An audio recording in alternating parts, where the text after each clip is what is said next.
I want to welcome all of you to today's panel. The panel, the Russo-Ukrainian War and Memory Politics in International Relations. I was thrilled when I was asked to chair this panel, in part because I do work in memory politics. I've written about the Russo-Ukrainian War, um, and also we've spoken about this. This is gonna be my one pitch. I think I was asked to do this in part because I do host a radio show and a podcast. It's called Circle. If you got a pen, it's scholarcircle.org. But in any case, we talk about memory issues as well as issues all around the world, including stuff that's going on in the United States. The ongoing Russo-Ukrainian War has been transforming global politics, and there's a special forum to the Global Studies Quarterly.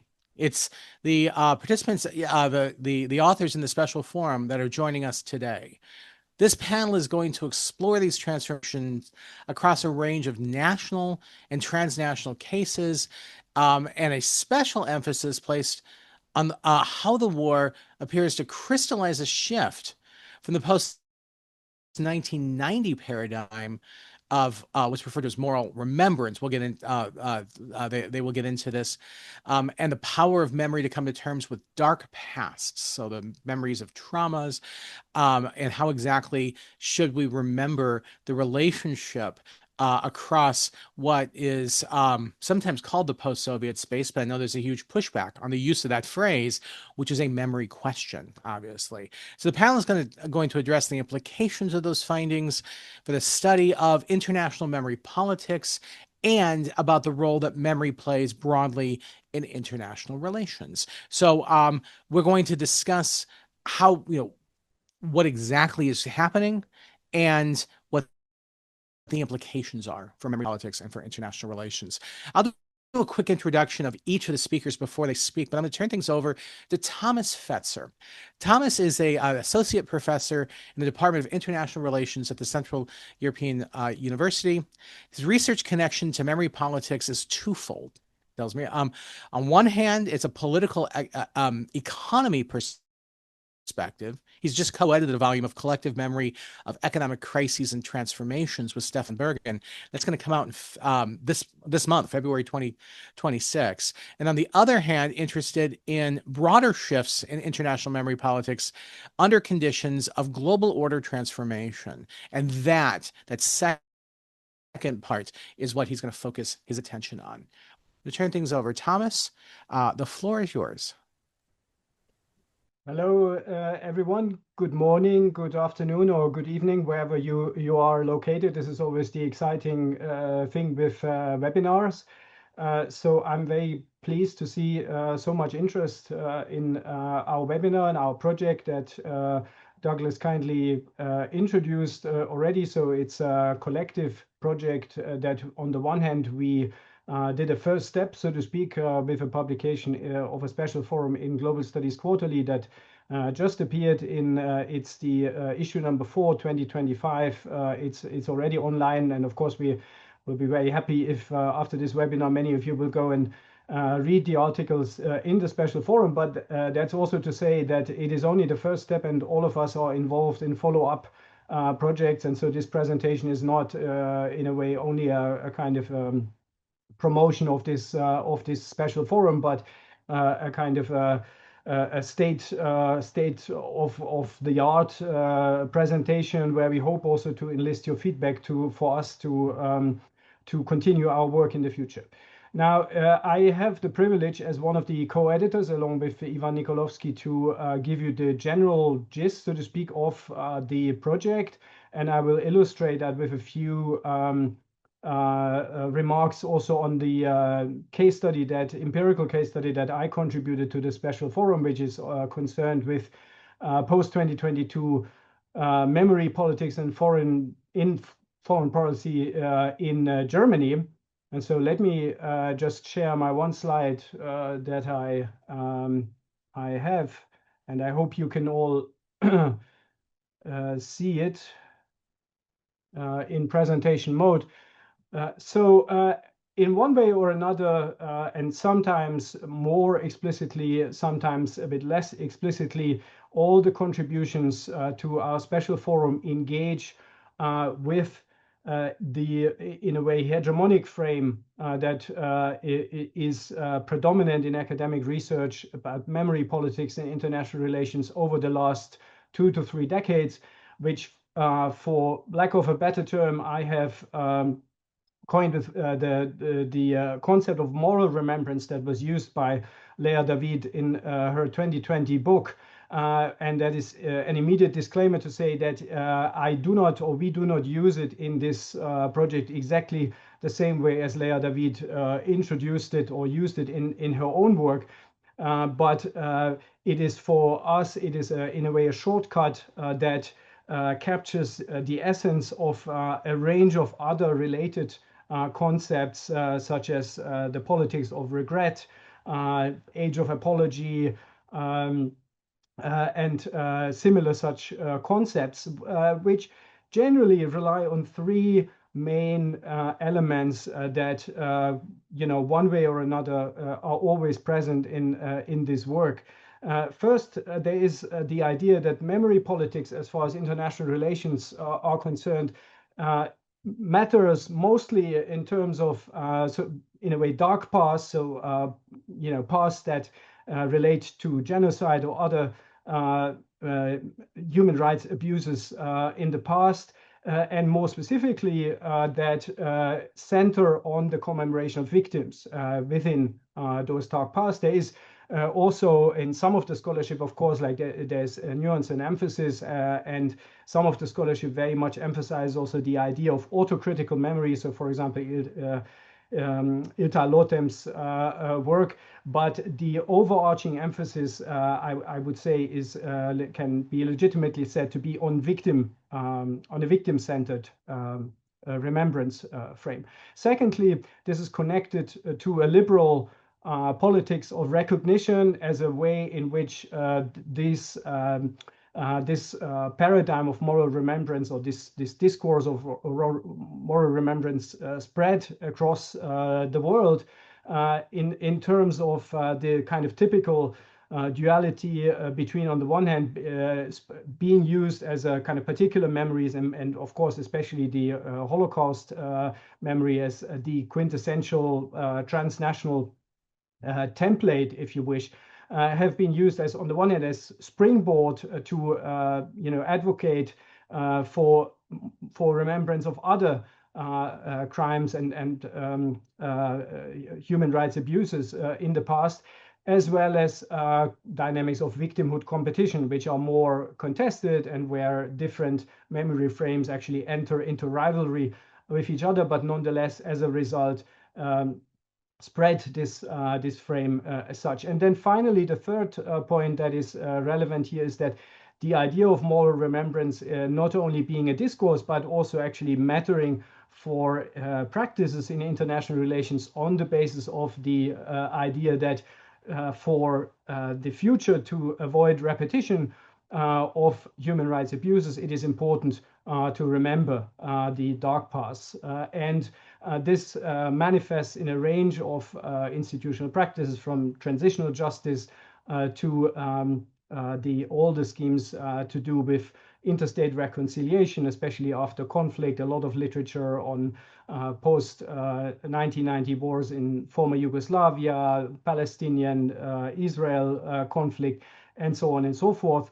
And also, of course, like all the work that has been done on the promotion of human rights and the way this is connected to moral remembrance, including such things as ideas of the responsibility to protect.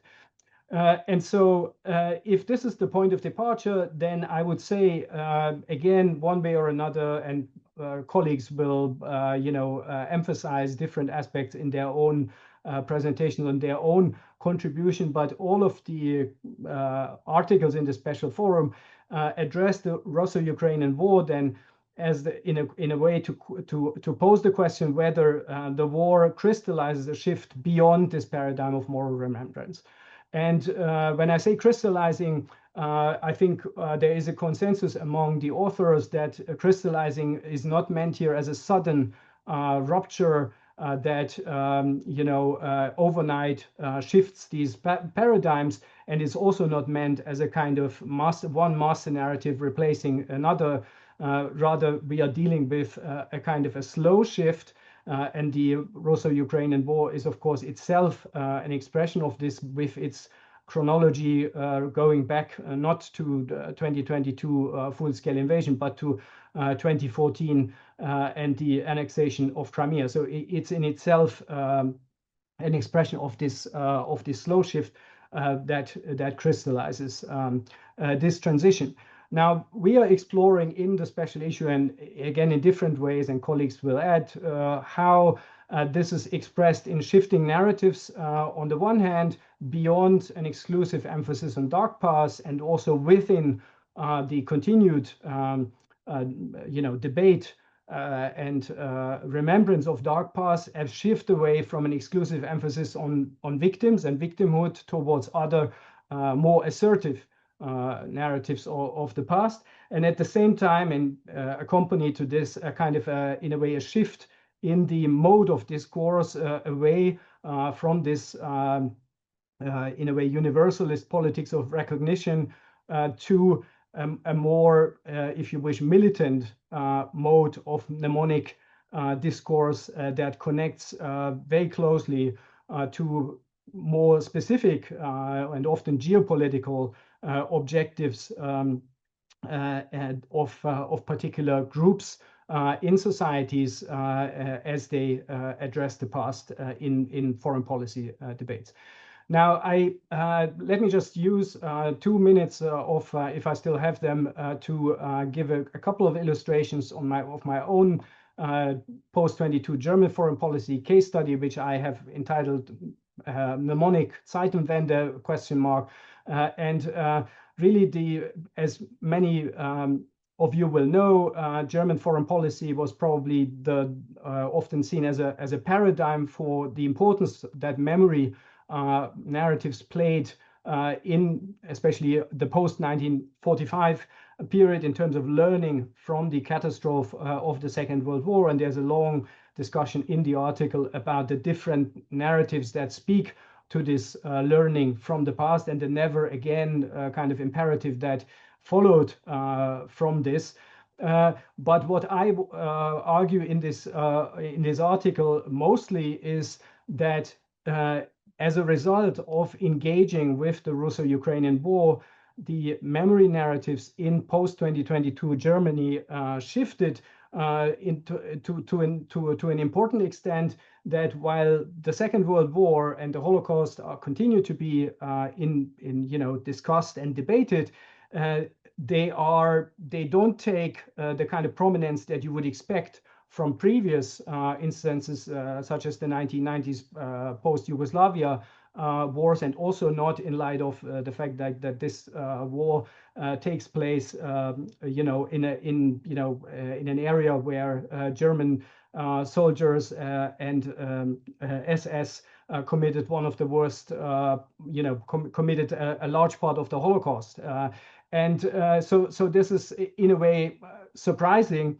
And I also kind of try to show in the article that that not only is this kind of downgraded to a certain extent, but it is also accompanied by quite a significant extent of what Kubik and Bernhard have once called abnegationism, that is, increasing numbers of actors that actually dispute the relevance of the Second World War memory for German foreign policy in all respects. So that is one part of the shift. And then the other part that I spend a lot of time on in the article is to highlight the increasing significance of the Cold War as a memory framework that kind of includes things such as nuclear issues, the peace movement of the 1980s, the debate about the NATO deployment of missiles in Germany, also in the 1980s, energy relations with Russia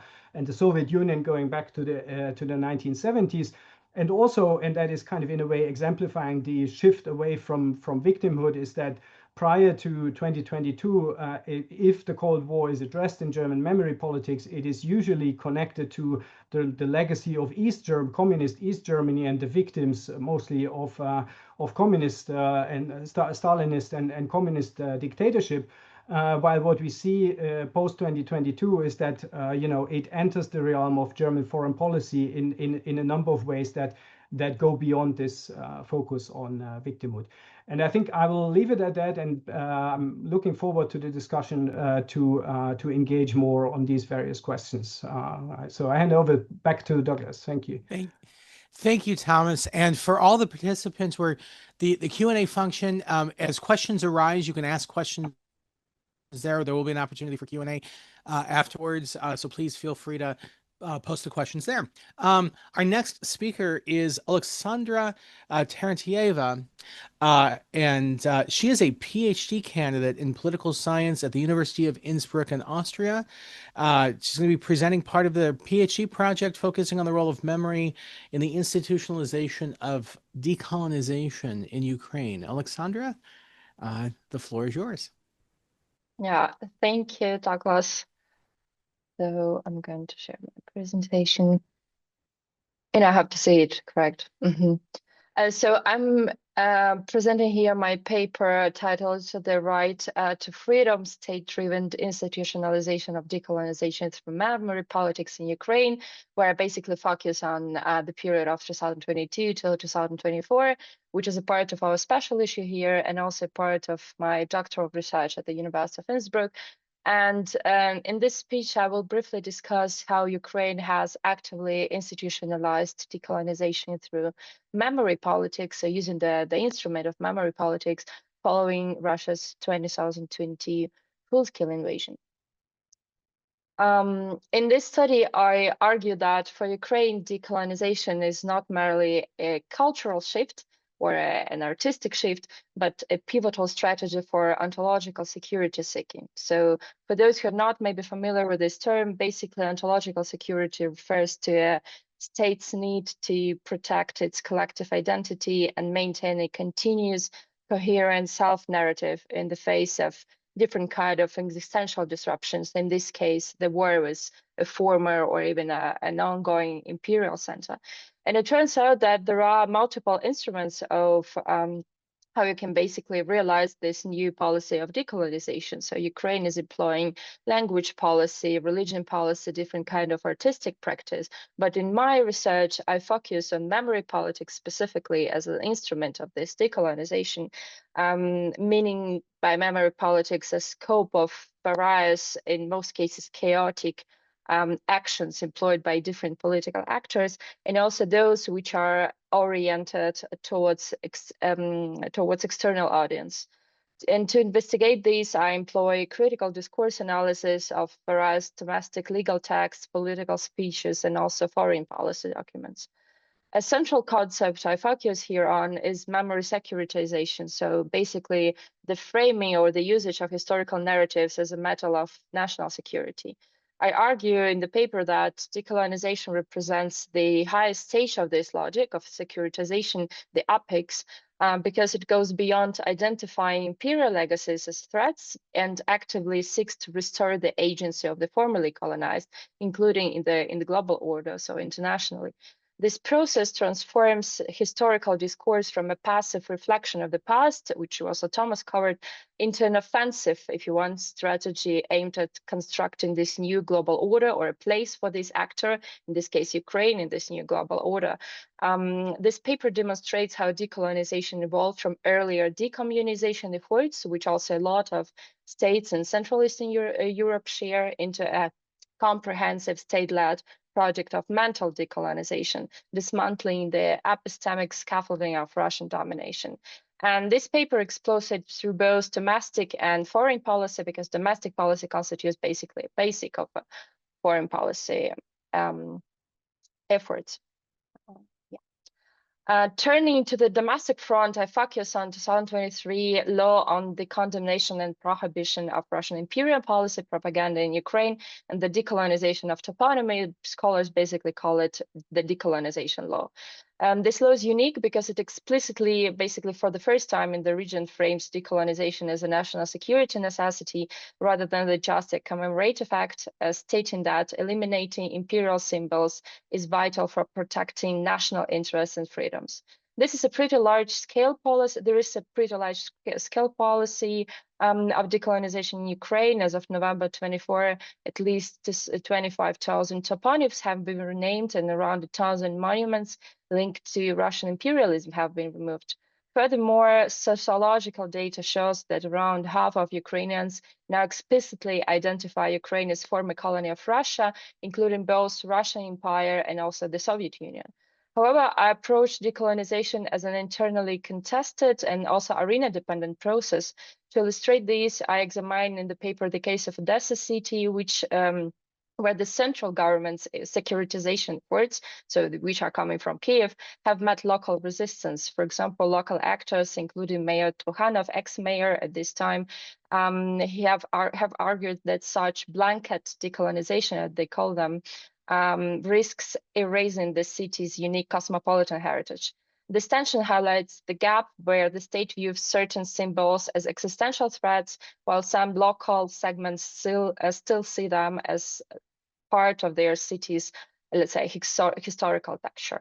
And finally, I look at how Ukraine has integrated decolonial rhetoric into its international diplomatic engagement, particularly towards the so-called Global South.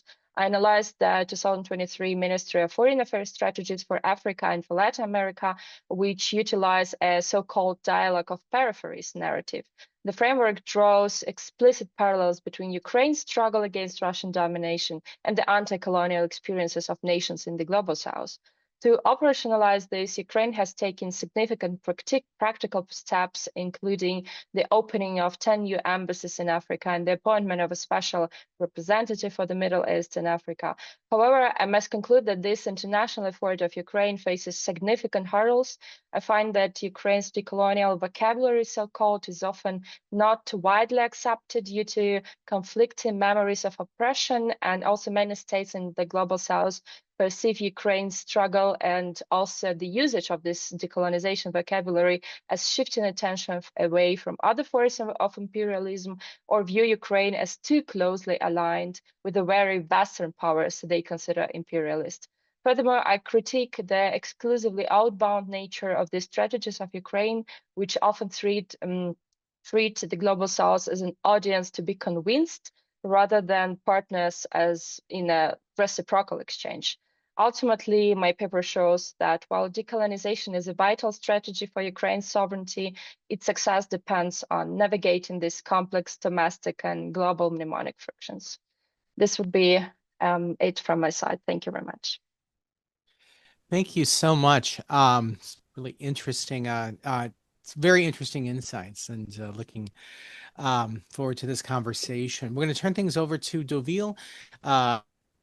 Dovile Bedrit. She's a professor of political science and international studies at Georgia Gwinnett College. She's also an invited researcher at Vitatis Kavalis Transdisciplinary Research Institute at Vitatis Magnus University.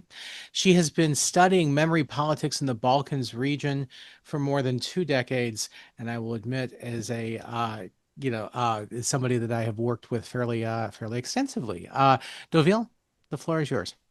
Thank you so much, Doug. And indeed, I'm very happy that memory studies has become quite a firmly established field in my discipline of international studies by now. It's really a pleasure to work with Doug and Erika Resende. Our recent book is Defending Memory in Global Politics, and definitely working on that book also helped me to work on this article. And I'm also very happy to bring in area studies, Baltic studies into the equation, because very often we seem to live in very different worlds, people who are engaged in area studies and people who are engaged in international studies and international relations. So I'm really grateful that this project helps to do that. So let me share my slides here. And all right, so the paper that I wrote together with my colleague Violeta Davoliūtė from Vilnius University is called A Continuity or Change, the Russo-Ukrainian War and Decolonization of Memory in Lithuania. So even though we focus only on one case, the case of Lithuania, we actually try to make some broader theoretical points about mnemonic decolonization and also securitization, thus hoping to enrich literature on memory in international relations. So in this very short time that I have, I'd like to make just 3 points. And point number one is that especially in the area studies of Baltic studies, Central and Eastern Europe, Russia's war against Ukraine has been indeed a war of mnemonic decolonization. And this full-scale war since 2022 indeed was very much linked to the discussions of identity and memory. And specifically when the term decolonization was used in relation to this Russo-Ukrainian war, it referred to the assertion of agency and voice by actors such as the Baltic states that were in the past denied that agency by imperial powers, Soviet Union, Russia. So 2022, again, especially in the area studies, there was this upsurge in the use of the term decolonization, and Maria Malkso's work in 2022 was very, very important when she referred to the war as a decolonizing moment of sorts. And also wrote about how important this moment was for the countries in the region, thus establishing very much a relationship to memory and identity. In our article, we take this argument, we build very much on the argument by Maria Malkso about decolonizing moment of sorts, this war being kind of a critical situation. And we explore this relationship between decolonizing moments, like this war, right? We refer this to the literature also on crises, critical situations in international relations, trying very much to decolonize the study of crises, and also securitization of memory. And probably one of the most interesting insights, at least in my eyes, theoretically, in our article is that there is this relationship between mnemonic decolonization and securitization. So in the literature in IR, decolonization is very often kind of viewed in positive terms as a move towards emancipation, while securitization, again, it's viewed very much as a danger. And what our case study of Lithuania suggests that indeed mnemonic decolonization and securitization very often come as packages. As political communities are trying to defend memory, right? I mean, they are trying to establish themselves, defend memory, decolonize at the same time, getting rid of imperial narratives, right? It's impossible to separate these two processes. And here, if you look at the article, we also very much rely on Rita Floyd's concept of just securitization. So it's time to accept that defending memory or securitization of memory is likely to come together with mnemonic decolonization, as countries such as Lithuania, in the context of war, try to articulate their agency, try to decolonize themselves. So in our case study, we structure our case study as successive decolonizing moments in Lithuania in comparison to Latvia and Estonia, and we argue that indeed there was a continuation of memory regime. So I know I'm running out of time, but let me just show some pictures. So the first decolonizing moment was 1991, the breakup of the Soviet Union, and this was the start of the removal of some of the statues, right? 2014, this decolonization continued, and especially it became very, very strong in 2022 when monuments related to the so-called Great Patriotic War were removed in Lithuania, but also in the region. This is another monument related to World War II that was removed in Lithuania. And in our case study, we have lots of rich empirical data, but most of the mnemonic securitization and mnemonic battles were over Soviet Lithuanian writers such as this one, Salomé Nėris. And that's when indeed it's very interesting to look at the relationship between mnemonic decolonization and illiberal temptation, as we call it. So, long story short, mnemonic decolonization, a very complex process full of struggles, comes together with securitization, and the two are impossible to separate. So, I'll stop right here. Thank you very much. That was a really, always so incredibly interesting presentations. I'm going to turn things over to our last presenter. It's Ivan Nikolovsky. He is a PhD candidate in political science at Central European University, and also the co-editor of the special issue together with Thomas Fetzer. He's going to be presenting the article he co-authored with Menno Toth entitled European Memory Politics in the Times of War, the EU Mnemonic Akis Following Russia's Invasion of Ukraine, and also reflecting on Luda's article From Genocide to Colonialism, Memory Wars at the United Nations after the 2022 invasion of Ukraine. Ivan, the floor is yours. Thank you, Douglas, and good morning, good afternoon, or good evening to everyone. Let me share the screen. Actually, I'm, as Douglas said, gonna reflect on these two pieces because they both speak to the main theme that Thomas mentioned at the very beginning, that shifts in remembrance in supranational and transnational settings. So basically, the first article, quoted by myself and Mano, looks at the EU level. And what we see there is what Thomas said, moral remembrance.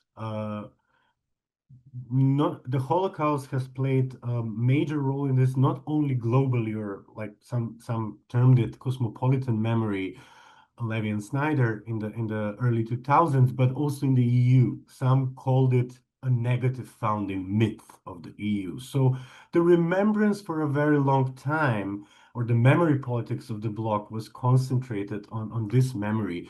Of course, that changed with Eastern enlargement, where the prominence of the two totalitarianisms narrative kind of replaced, we could say, or we don't need to agree, but kind of challenge, if nothing else, the centrality of the Holocaust. But nevertheless, it was still embedded in this paradigm. Okay, let's remember all the victims of whichever totalitarian regime or ideology. However, what we see after the start of the invasion is slow shifts towards what we termed an activist remembrance, where memory is no longer only about remembering the victims, but actually signaling geopolitical positioning or foreign policy positioning. And here we concentrate on the debates in the European Parliament regarding the recognition of the Holodomor as a genocide against the Ukrainians. So what we noticed in this aspect is that it was not only about, okay, the victims of the Holodomor, but also the Holodomor as a reference point that differentiates Europe from Russia as an aggressor, and links it back to the memories of communism, Stalinism, in a kind of on a meta-narrative level. And we also noticed, like I highlighted this realignments in the European left because we found that this is a significant finding, that, okay, center-right or right-wing actors in the European Parliament were traditionally kind of more inclined to condemn both crimes of Nazism and communism, whereas with the European left, there was kind of a reluctance to condemn it as harshly. However, with the start of the invasion, not only do we see kind of realignments in this respect, that some left-wing or center-left actors rather find it are more comfortable doing this, but also more comfortable explicitly condemning the Holodomor as a genocide, as opposed to previous resolutions, for instance, from 2008, where they were kind of opting for a more reluctant, more, let's say, euphemistic wording. In a second step, we also looked on enlargement, focusing on the bilateral dispute between Bulgaria and North Macedonia, and we see this um, translation of activist memory politics in the EU mnemonic key, as we call it, or conditionality, where basically to advance essentially national positions or sometimes even nationalist positions. The two countries are making analogies to Russia or Ukraine to resist basically or propose or resist change in terms of what changes that memory should bring in the enlargement process. But it's no longer about candidate countries remembering the past in order to unify with the rest of the continent. It's now becoming more as a kind of resisting what comes from like this top-down process of imposing memory patterns onto the candidate countries through analogies with the war to advance, as I said, essentially national positions. And that's why we call for a pluralist dialogue, because we see it as a detriment to this politics of, even if it's like remembering all victims, it's still this patterns that we saw are detrimental to that respect. And then to Professor Labuda's article, he basically sees similar patterns in the UN General Assembly, where actually memories of prior conflicts, prior wars, or historical periods serve as a frame to position world governments on the war in Ukraine, and not only that, also in regards to Gaza, for instance.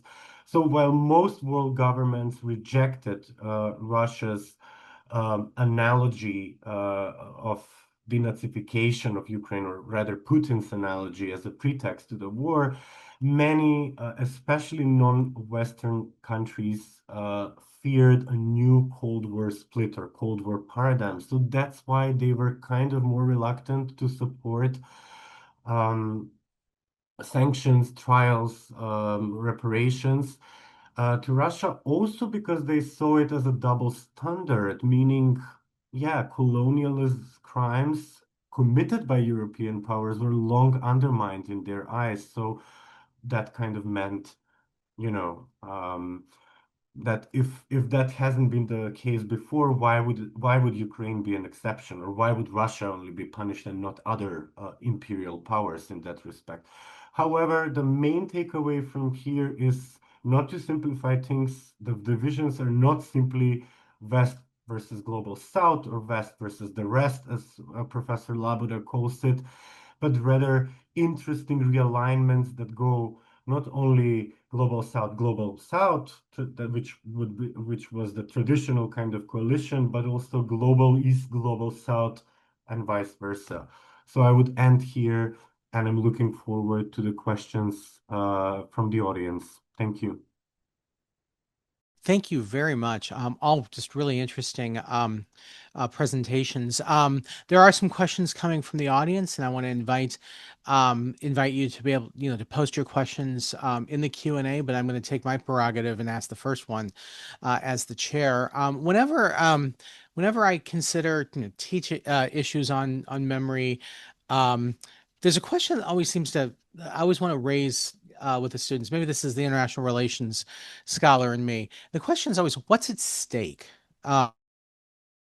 with these discourses? What ultimately, the nature of these challenges, these contestations, these developments, etc. it's powerful as a critical lens through which we can view the actions of international actors. But I think the stakes are fairly high, in these questions. I mean, we even frame these questions as the Russo-Ukrainian War, so there's one obvious stake there. But I'll start with Thomas. What do you see as sort of what's at stake in the international arena at the ways in which these memory, discourse developments and the and these contestations, what are these battles over? And I'll ask, all the members of the panel to be able to respond. Yeah, thank you, Douglas. Of course, the most important question. So why does it actually matter, or what is the broader significance? And I think like that connects also quite well to what we in the introduction to the special forum reflect on in terms of what the war might also imply in in relation, excuse me, to how we study the significance of collective memory and memory politics in international relations.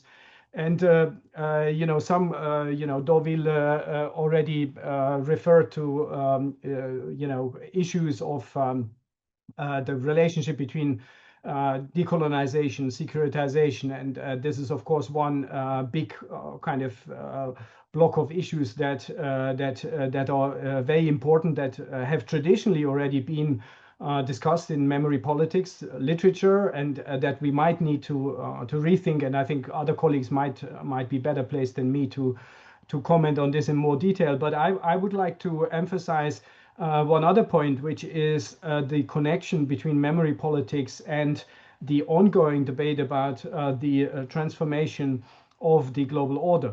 And this is something which, interestingly, despite the fact that you have occasional references to the liberal international order is ultimately underpinning a lot of the memory politics practices that were ongoing over the last 2-3 decades, has, however, very rarely been explicitly kind of addressed in memory politics scholarship.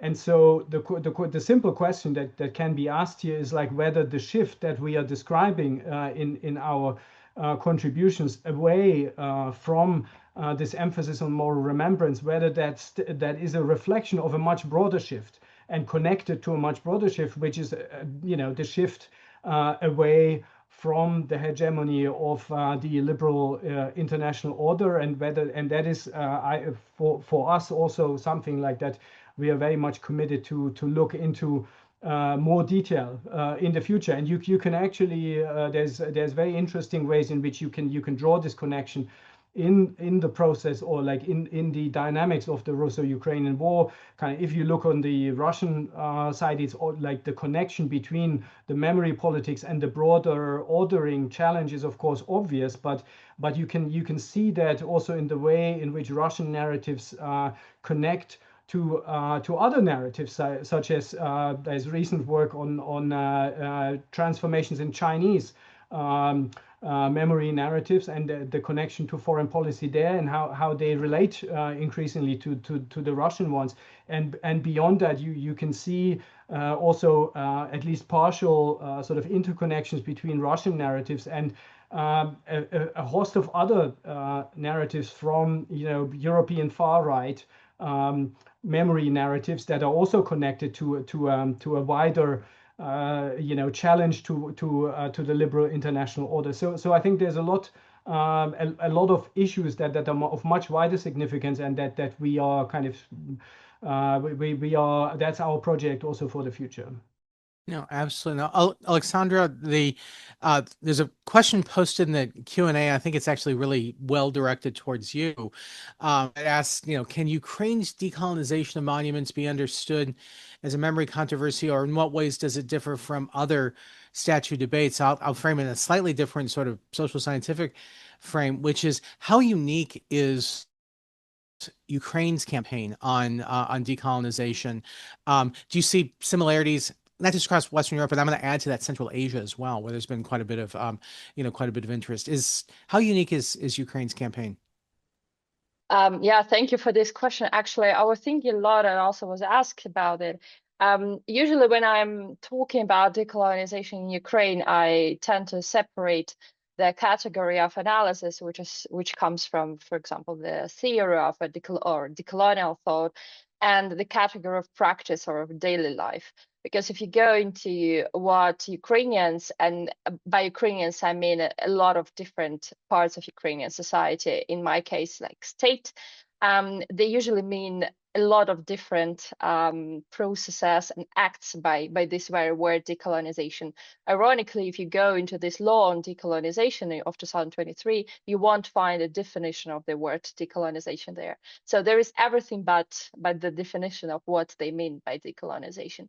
I would say, yes, of course, it built a lot on the early efforts of de-Russification, they call it, and decommunization, which are also familiar practices for other so-called post-socialist states.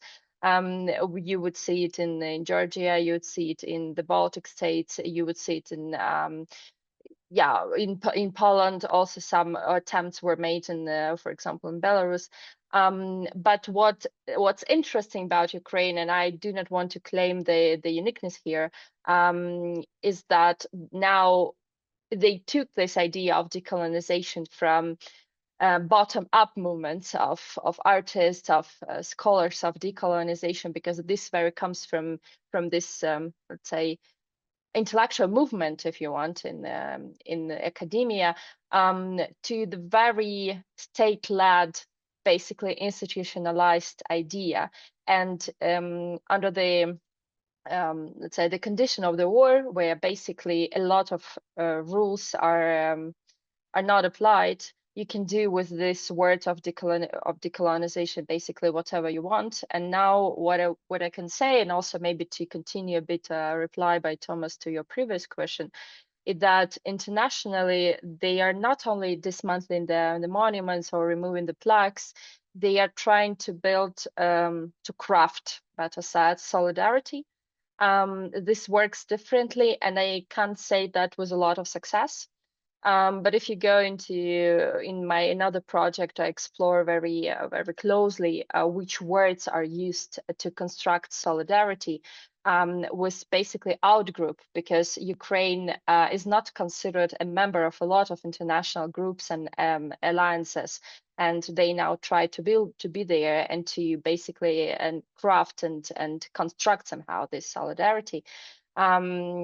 This where decolonization can cover basically everything, starting from the common past, from how we are going to commemorate the present and through which terms, and how we are going to commemorate those who fallen during the war and also those who moved abroad, for example, and also how we are going to build the future past. Because when we're talking about politics of memory, we tend to cover history, but in Ukraine, they also talk a lot about the future and who's going to be invited into this common future, I would say. I would also say that I tend to avoid claiming that what's happening in Ukraine is unique or is in some way comparable to other cases, because this comparison has to serve something, has to bring a new analytical scope or analytical idea to what we are exploring. And here I see that the more Ukraine is claiming the uniqueness of this process, the less let's say comprehension or support it gets from international audience. Our next question, I'm going to direct this one to Dovile. It seems like there's a number of questions. I'm going to kind of combine these.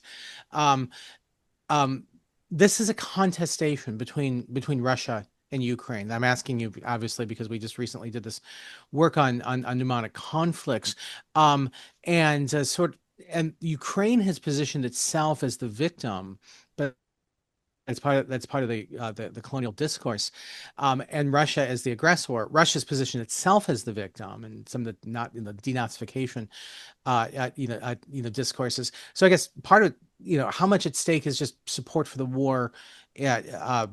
Russia versus Ukraine is support for the war, and have these memory discourses sort of been advanced in such a way to where, like, for instance, one of the questions was, is Ukraine just the victim, or have Ukrainians also been victimizers? Right, so I think we are entering a territory which is weaponization of memory and the participation of some people like Bandera, for example, collaboration with the Nazis has been weaponized very successfully by Russia and used in propaganda war, right? I mean, to put things straight, I mean, many Ukrainians actually fought with the Red Army during World War II, many more than collaborated, you know, from what I'm not a historian, but this fact is very often obscured in these memory wars. So I think very, very clearly, if we're looking at weaponization of memory, right, I think our job as scholars would be to also bring in the historical truth and not just talk about representations, but also talk about the truth. And it's extremely important to focus and analyze memory politics in propaganda wars as well. And I think this question about, you know, Ukrainians being victimizers, again, very much is part of Russia's propaganda war that it has been waging very successfully. There's a lot of literature written by Ukrainians, etc., very analyzing, you know, the role of Bandera and other fighters for freedom, right? They called partisans fighters for freedom. I mean, in Lithuanian context, we call them partisans, right? In Ukrainian fighters for freedom. But again, that a broader context is needed, and a broader historical understanding is needed in order to answer that question. No, absolutely. And Yvonne, I'll direct this one, question asked in the Q&A to you then is, and actually following what Dovile just said, were there ways in which the Ukrainian, the narratives the Ukrainians were advancing, particularly just prior to the Russian invasion, did that give some degree of justification for Putin and the aggression? And I guess there's two questions. Was that part of the justification? Was that part of the reason why Russia invades? Is because of these memory discourses? And does that give Russia more justification for the aggression? I don't think that I'm in the best position to answer this, please, because I'm neither from Ukraine nor from Russia, and I cannot claim competence on the local context, nor was I following closely Ukrainian memory politics in anticipation of the war. But I can say, give a general comment that at least from a perspective of broader European memory politics, narratives of victimhood or emphasizing national victimhood of one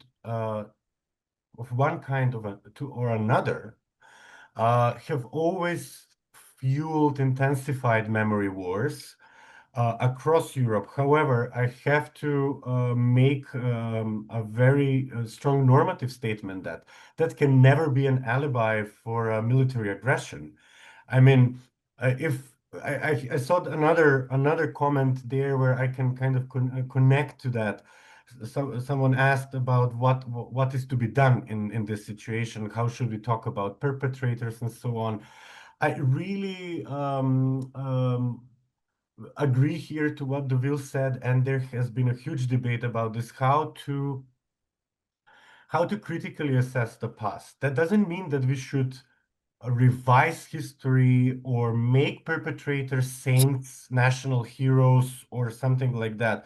But we should rather talk about things critically, put them in context, not generalize representations, let alone put labels on entire nations and say, oh, this nation entirely perpetrator or entirely victim. Because very often, if we go back to history, we will find out many shades of gray. And what do we do with that?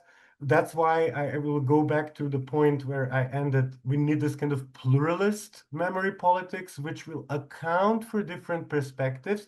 That doesn't automatically mean agreement. So we don't have to agree on everything. We don't have to push for this consensual model. Let's have one meta frame for everyone. No, we should came to a point to let's agree to disagree in a civilized way. Let different memory perspectives coexist in the political space in an agonistic way. Let's battle over them, but never turn them into violence or use them as an excuse to attack another country. There's the red line that should be very clearly drawn. Absolutely. We only have a couple of minutes left, and there's one question in there that and I'd love to get to all of this, just great questions, but I want to make sure to ask this one. I'll ask this of Thomas as the, as one of the editors of this piece, but then we can open it up to all. Actually, in taking what Ivan just said about the use of memory discourses as justification for aggression, we are living in a post-truth world. My own country has this attack on the Smithsonian, and lots of attacks on on memory. How do we as memory scholars preserve discourses, preserve narratives, and even advance an argument that this is these are accurate accurate portrayals, or in any case when there's the constant challenges, calling it post-truth and just manipulations of manipulations of history. What can we do as memory scholars to try to compete to try to combat that? Now, directed to Thomas first. Well, a great question again. And so I have only 2 minutes left, so I won't be able to answer that in any comprehensive way here, but maybe just two reflections. The first is like if our analysis is at least partially correct, like that we see this kind of shift that we are talking about beyond moral remembrance, then we do indeed, and that you can already see also in the Russo-Ukrainian War, we run a greater risk of memory politics becoming more of a legitimacy enhancing narrative device than it was perhaps in the past.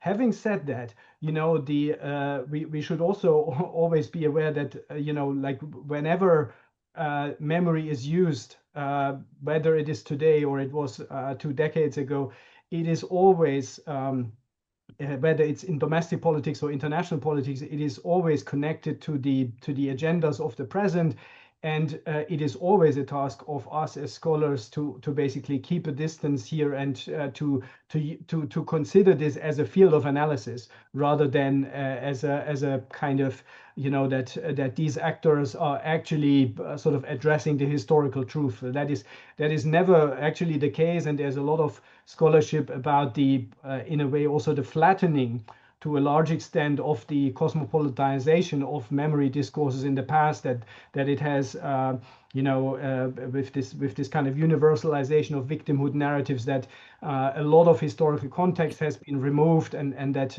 it's very difficult to actually connect sort of contemporary human rights concerns to the very rich historical context within which a given dark past has occurred. So this is universal, but I agree like that it is become an even more urgent task now, and you see it in the kind of phrasing also that when people talk about resilience, mnemonic resilience and concepts like this, that we are entering an age which sounds a little bit like that we need to basically sort of defend ourselves against disinformation, which is kind of the more broader debate about how to engage with the kind of information space, especially in the digital realm today. And so it's also part of these bigger debates. I think it's a good spot to end. We are out of time. So many fabulous questions. Dovile, I wanted to direct you. I don't know if you saw the question from Usha about gender that one of the reasons why I didn't ask is that that's a nice long answer. I'm sure that so hopefully you can reach out, and I encourage all of you with further questions to reach out to the panelists and ask those questions directly. But most importantly, first of all, I want to thank ISA for giving us the space so we can talk about memory discourse, and I think it's really essential that we understand that memory studies and international studies have become really wonderfully intertwined. This is a global studies quarterly issue, a special issue. So definitely go to GSQ and download this and read this, and let's continue these conversations. And hopefully, I'm going to see some of you in Columbus at ISA. But we will continue these conversations. Let me take this moment to thank the panelists very much for the for your presentations, for all of your hard work, and thank you for inviting me to be a part of this. So, hope all of you have a wonderful rest of your day.